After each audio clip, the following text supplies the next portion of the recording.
Tem gente que simplesmente não consegue ficar um único dia da vida sem mentir. Parece que o mundo todo vai acabar se ela for honesta, pelo menos por um instante. E foi pensando nisso que eu reuni alguns dos maiores golpistas e pessoas que enganaram o mundo inteiro. Porque sim, porque eles gostam de enganar. Eu tô falando de gente aqui que colocaria o Daniel Zuckerman no chinelo. E uma dessas pessoas é o Jean-Claude Roman, o médico maldito. Tá ligado aquele tipo de gente que mente no currículo, dizendo que tem o inglês avançado, ou então diz que tem uma experiência que ela claramente não tem? Pois é, esse cara olhou pra esse tipo de gente e falou: nah, isso aí é fraco demais. O cara basicamente inventou uma vida inteira e não é nem exagero, não foi só um diploma falsificado. Foi uma identidade inteira construída e sustentada por quase 20 anos, sem errar uma vírgula. Ele dizia que era médico, mas não qualquer médico. Esse doente aqui se apresentava como pesquisador da OMS. Tipo, ele falava que trabalhava com saúde global e ninguém desconfiava. E acredite se quiser, essa aqui é a parte mais leve da história desse cara aqui, porque tem bagulho realmente pesado envolvendo esse animal. E pra começo de conversa, obviamente, ele nunca se formou em medicina. Ele no máximo ali entrou na faculdade, fez algumas aulas, só que depois ele sumiu. E ao invés dele contar pra família: pô, rapaziada, deu ruim aí, eu larguei tudo, eu tô meio perdido, ele simplesmente decidiu que ele ia fingir que era médico mesmo assim. E sabe como que ele sustentava essa história toda? Simples, ele passava o dia inteiro sentado no carro, ou então ele ficava na floresta ali fazendo hora como se ele tivesse saído pro trabalho. E ele fez isso por anos. Aí quando ele voltava pra casa, ele ficava falando de umas reuniões imaginárias ali, uns projetos internacionais, sei lá,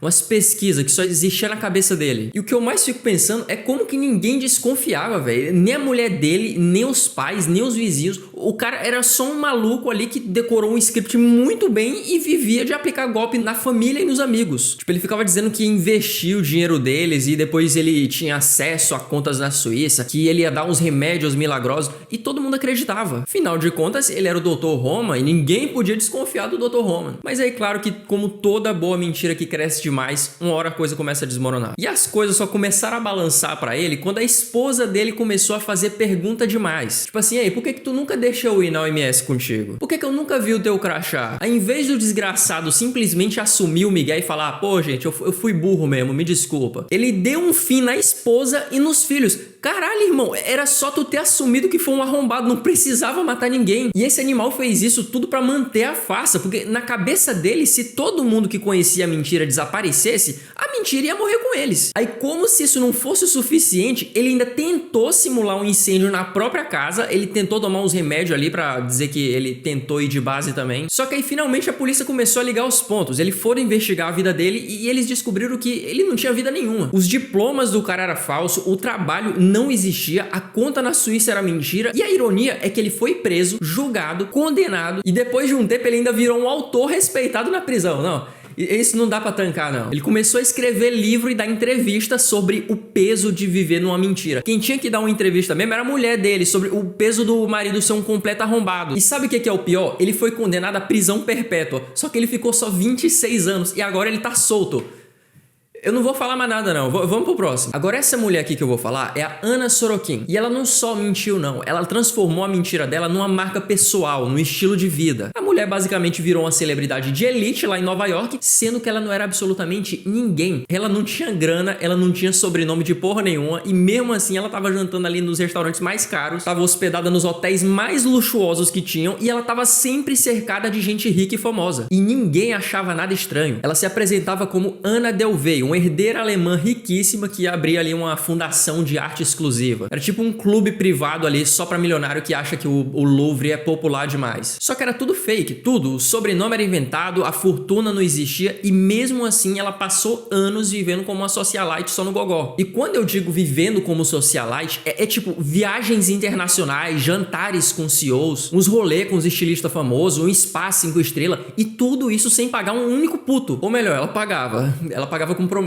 Era sempre uma desculpinha de: ah, o meu pai vai fazer uma transferência na semana que vem, ou então o meu advogado tá resolvendo com um banco lá na Suíça, ou então ela pedia pra pagar no lugar dela e depois ela mandava. E só que como essa galera tinha muita grana, eles pagavam e acabavam esquecendo, não fazia falta pra eles. E todo mundo acreditava porque ela falava como gente rica, ela agia como gente rica, e no fundo ali todo mundo queria acreditar que ela era realmente parte da elite. Se ela andava com gente rica, ninguém queria parecer o idiota que que duvidou da filha de um milionário europeu, né? E a real é que eu acho que ela só existia porque o sistema inteiro queria manter uma ilusão. Tipo assim, se tu age como um rico e os outros ricos te tratam como rico, então tu é rico, porra. E ela aproveitou até o último centavo, mesmo que o centavo não fosse dela. Mas agora, como que a casa caiu pra ela? Vamos lá. Chegou uma hora que a conta não tava mais batendo. O hotel começou a cobrar, o cartão dela começou a recusar, o banco começou a negar a transação pra ela. E aí uma amiga dela, que ela tinha feito de trouxa e deixou uma dívida ali de mais de 60 mil dólares, resolveu falar... não sei não, hein?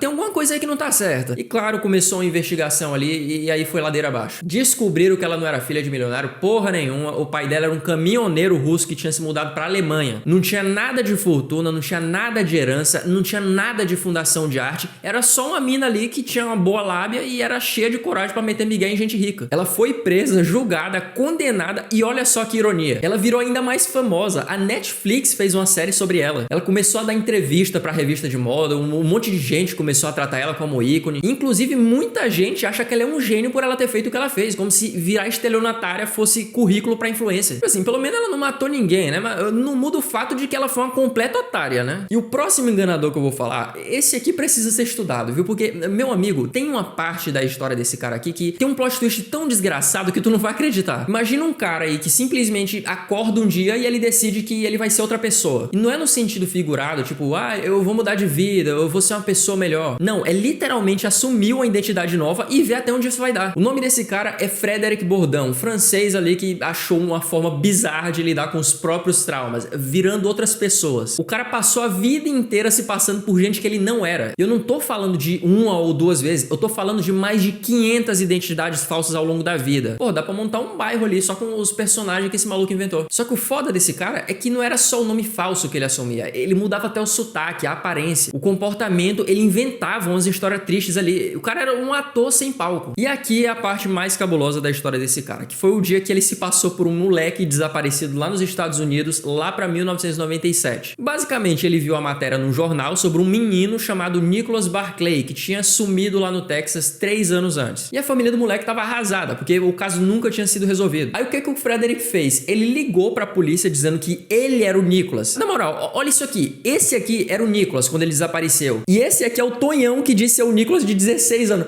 Vai se foder, porra. Não, e sabe o que é o melhor? Colou. Essa história, eles engoliram. Mesmo ele sendo europeu, mesmo ele tendo um sotaque francês forte, os olhos de cor diferente e ele sendo claramente mais velho, a família acreditou. Eles receberam ele em casa, fizeram a festinha de boas-vindas, deram abraço, deram comida, cama quentinha, tudo que uma criança tem direito. Aí tu pensa, mas como caralhos com a família acreditou que esse marmanjo aqui era o filho de 16 anos deles? Pois bem, segundo uma lenda que tava rolando ali na época, a família parece que tinha coisa pra esconder. Começou a rolar umas teorias por aí dizendo que eles só aceitaram a farsa porque o verdadeiro Nicholas talvez tivesse sido morto por eles mesmos. E aceitar o farsante era bem mais fácil do que reabrir a ferida, ou pior, reabrir uma investigação. Enquanto isso, o Frederick tava bem de boa, ele tava ali vivendo com a família, tava indo pra escola, tava dando entrevista como um sobrevivente de tráfico humano. Até que, claro, as autoridades começaram a achar estranho o fato de que um menino americano agora falava francês fluente, tinha umas ruguinhas e umas orelhas diferentes de algumas fotos de quando ele era criança. E foi justamente esse detalhe das orelhas que fez a verdade vir à tona e ele foi preso. E sobre aqueles boatos lá da família ter dado um fim no próprio filho,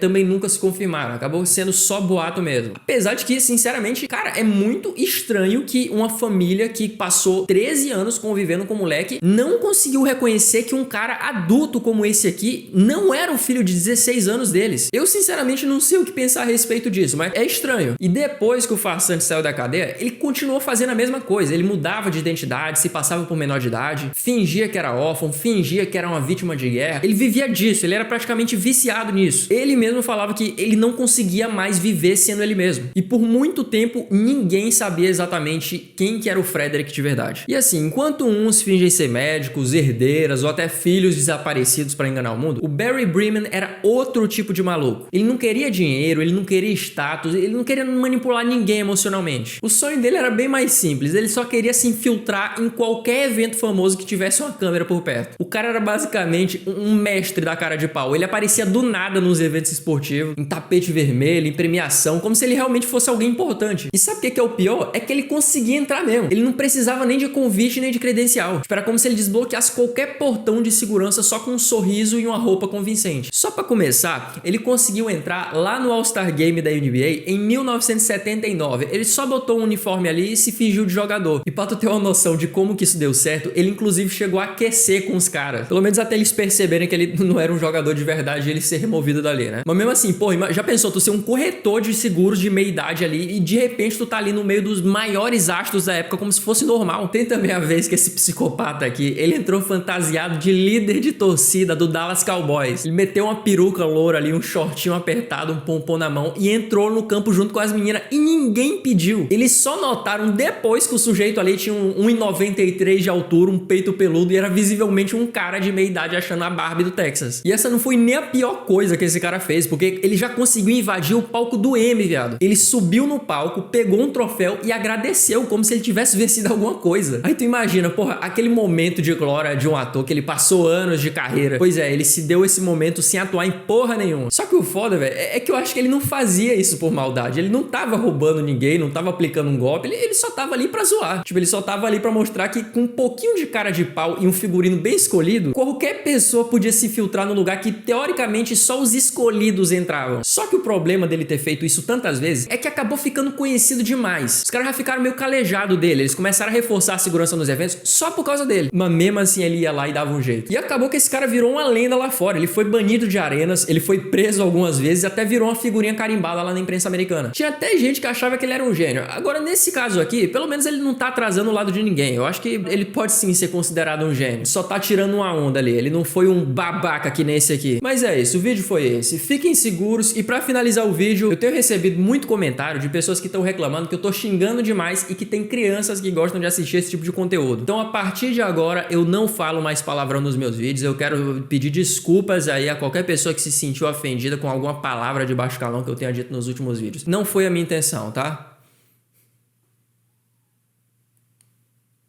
Vai tomar nesse teu